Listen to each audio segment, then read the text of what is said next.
So in today's topic we are going to start with the introduction to anatomy.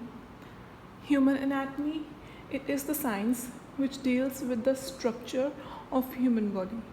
ऐसी science है जो कि human body के structure के साथ डील करती है, उसके बारे में हमें सब इंफॉर्मेशन प्रोवाइड करती है. अब the derivation of word anatomy. Derivation means कि जो एनाटमी वर्ड है वो कहाँ से आया है, कहाँ से ओरिजिन हुआ है. सो एक ग्रीक वर्ड है एनाटॉम, उसका मतलब है कटिंग अप. सो जो डेरिवेशन है वो ग्रीक वर्ड से है एनाटॉम, जिसका मतलब है cutting up of the body. एक और वर्ड है जो है डाइसेक्शन, और वो एक लैटिन वर्ड है. डाइसेक्शन और एनाटॉम दो इक्विवेलेंट वर्ड्स हैं, लेकिन ये दो सिनोनिम्स नहीं हैं. डाइसेक्शन जो है वो एक सिर्फ टेक्निक है जो कि हम एनाटमी में पढ़ते हैं, और एनाटमी जो है वो एक वाइड फील्ड ऑफ स्टडी है जो कि हमें बताती है सब ह्यूमन स्ट्रक्चर के बारे. Now the next part is subdivisions of anatomy. जो पुराने टाइम में एनाटमी था वो बेसिकली हम डाइसेक्शन के थ्रू स्टडी करते थे. मींस ह्यूमन बॉडी को डाइसेक्ट किया जाता था और हम एनाटमी स्टडी करते थे, उसके डिफरेंट पार्ट स्टडी करते थे और स्ट्रक्चर स्टडी करते थे. लेकिन विद द मॉडर्न एनाटमी हमारे पास बहुत सी टेक्निक्स हैं जिसके द्वारा हम एनाटमी को स्टडी कर सकते हैं. उन्हीं टेक्निक्स के अकॉर्डिंग सब डिविजन्स हुई हैं एनाटमी की. So the first one is cadaveric anatomy. Cadaveric anatomy ऐसी एनाटमी है जो कि हम डेड बॉडीज़ के ऊपर स्टडी करते हैं, और वो डेड बॉडीज़ बेसिकली एम्बाम्ड होती हैं, मींस प्रिजर्व्ड की जाती हैं. उसका कैडावेरिक एनाटमी का दो और डिफरेंट नेम्स हैं जो है मैक्रोस्कोपिक और ग्रॉस. मैक्रोस्कोपिक मींस जो हम नेकेड आई से देखते हैं, जिसमें माइक्रोस्कोप की ज़रूरत नहीं होती. कैडावेरिक एनाटमी को हम फर्दर दो सब डिविजन्स में डिवाइड कर सकते हैं. वह है regional anatomy first. Regional anatomy means body part को डिफरेंट रीजन्स में डिवाइड किया जाता है और उन रीजन्स को फिर स्टडी किया जाता है. सो ये स्टडी होती है डिफरेंट बॉडी पार्ट्स पे, जैसे upper limb, lower limb, thorax, head and neck and brain. उसके बाद आता है सिस्टेमिक एनाटमी.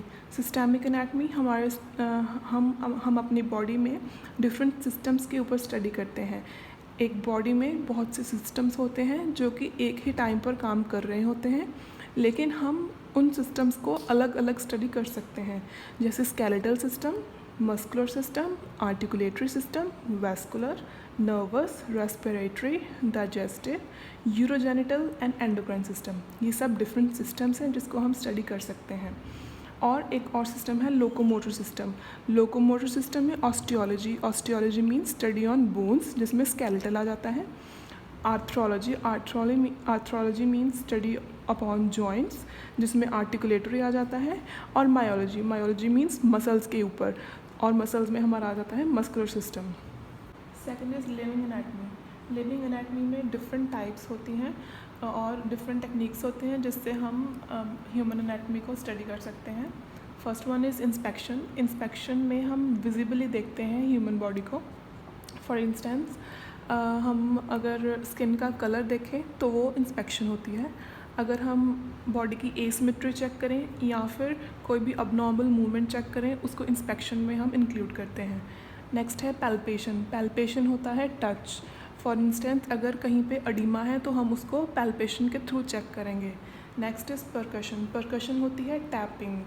टैपिंग में हम किसी भी हम मोस्टली लंग फील्ड्स के ऊपर हाथ से टैप करते हैं, फिंगर से टैप करते हैं और लंग साउंड सुनते हैं, और उससे हमें पता चलता है कि अगर लंग्स में कोई फ्लूइड प्रेजेंट है या नहीं. Next is auscultation. ऑस्कल्टेशन होता है हम साउंड्स को सुनना. साउंड्स हार्ट की साउंड्स भी हो सकते हैं और लंग्स की साउंड्स भी हो सकते हैं, और इसे हम स्टेथोस्कोप से सुनते हैं. उसके बाद आता है एंडोस्कोपी. एंडोस्कोपी में हम एक इंस्ट्रूमेंट यूज़ करते हैं जिसे हम एंडोस्कोप बोलते हैं. वो एक ट्यूब की तरह होता है, उसके आगे एक कैमरा और लाइट लगी होती है, जिसे हम अगर ब्रोंकियोल्स को स्टडी करना चाहते हैं तो हम वाया ट्रेकिया उसे हम इंसर्ट करते हैं और इनटू द लंग्स जाता है. ब्रोंकोस्कोपी में, और अगर हमें गैस्ट्रोस्कोपी करनी है तो हमें उसे फूड पाइप के थ्रू स्टमक में इंसर्ट करना होता है। इससे हमें इमेजेस मिलती हैं इंटरनल स्ट्रक्चर्स की।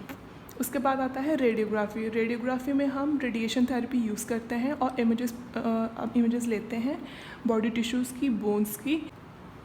इलेक्ट्रोमायोग्राफी में हम मसल रिस्पॉन्स चेक करते हैं और ये एक नीडल इलेक्ट्रोड्स के साथ होता है जो कि नर्व को स्टिमुलेट करता है और नर्व और मसल की एक्टिविटी को हम मेजर कर सकते हैं।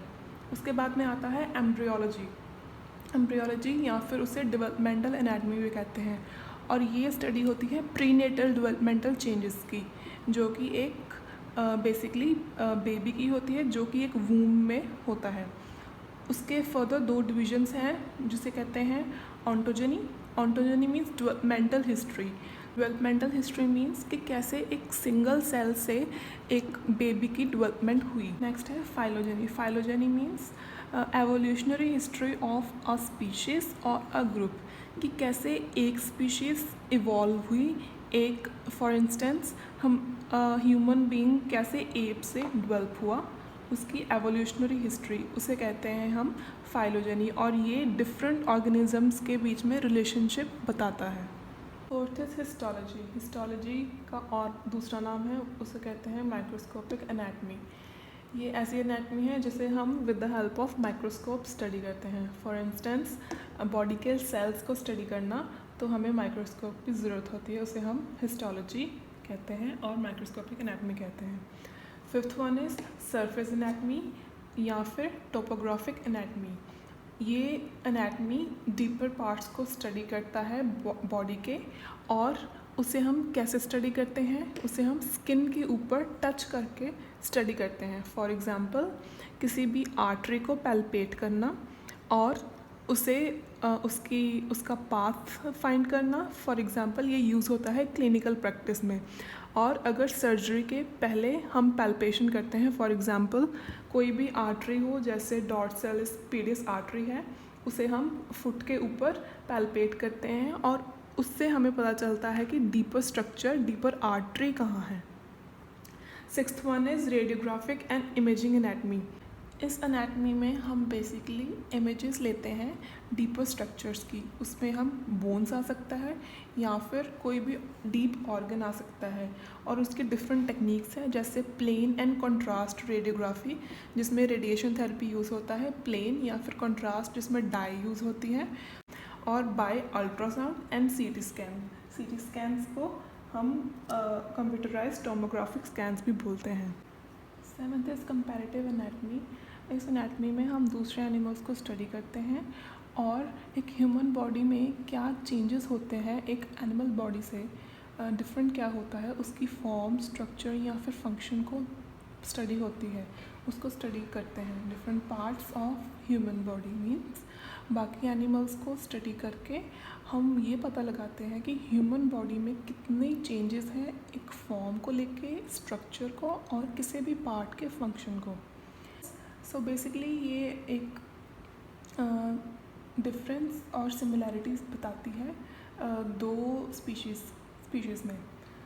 Eighth is physical anthropology. Physical anthropology deal करती है एक्सटर्नल फीचर्स के साथ और मेजरमेंट्स के साथ जो कि डिफरेंट रेस या फिर ग्रुप्स ऑफ पीपल के होते हैं।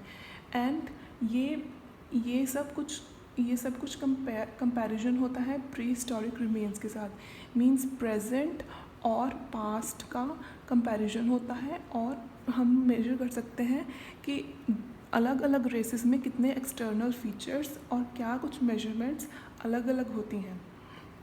नाइन्थ है अप्लाइड या फिर क्लिनिकल एनाटमी। अप्लाइड या क्लिनिकल एनाटमी बेसिकली हम जितनी भी हमारे पास एनाटमिकल नॉलेज होती है उसकी एप्लीकेशन होती है मेडिकल या फिर सर्जिकल प्रैक्टिस में। फॉर एग्जांपल अगर हमें कोई सर्जरी करनी है तो हमें पता होना चाहिए कि कहाँ से एक नर्व या फिर कोई एक आर्टरी या फिर मसल कहाँ से पास कर रहा है ताकि इंसिजन हम प्रॉपर लगा सकें। 10th is experimental anatomy. इस एनाटमी में हम बेसिकली उन फैक्टर्स को स्टडी करते हैं जो कि ह्यूमन बॉडी के पार्ट्स के स्ट्रक्चर्स को और उसके फंक्शन को, उसकी फॉर्म को अफेक्ट करते हों। और बेसिकली ये जो फैक्टर्स होते हैं ये मोस्टली कंट्रोल्ड होते हैं, क्योंकि एज नाम से पता चल रहा है कि एक्सपेरिमेंटल है। सो उन फैक्टर्स की स्टडी है जो कि ह्यूमन बॉडी के पार्ट्स को अफेक्ट करते हैं, इन्फ्लुएंस करते हैं और डिटरमाइन करते हैं कि मतलब क्या चीज़ कैसी होगी। Last 11th is genetics. सो ये बेसिकली एनाटमी, ऐसी एनाटमी है जिसमें हम जो क्रोमोसोम्स में इंफॉर्मेशन है उसको स्टडी करते हैं।